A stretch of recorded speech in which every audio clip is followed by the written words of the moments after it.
I took my friend down to the barracks. The sky over London was fiery red.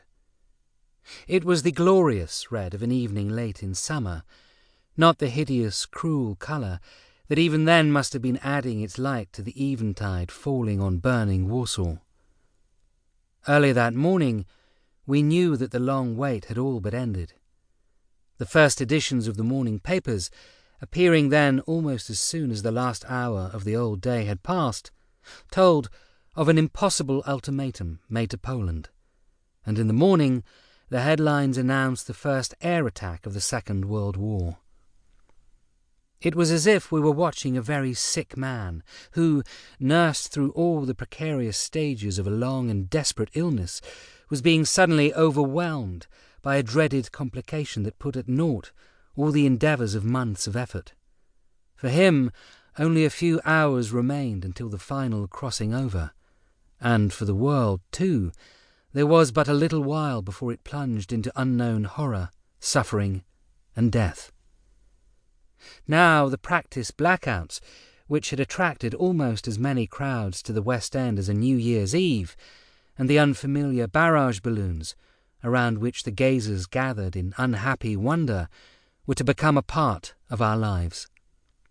The khaki, navy, and Air Force blue uniforms, which were so rapidly replacing civilian suits, were no longer part of the unreality of an England living in so-called peace, but were symbolic of the very things on which all hope was based. That morning, the everyday life of our hospital had ended. Green Line coaches, converted into ambulances, had filled the hospital forecourt, and we had said goodbye to our patients as they left for their country destination. The hospital was empty as it had never been since the day it had first opened its doors decades ago. In the wards, filled only with their rows of clean white-sheeted beds, there was a quiet so uncustomary that involuntarily one hushed one's steps, as if walking in a church. It was a quiet that was almost lonely. Blued sunlight streamed through windows painted as an aid to the evening blackout.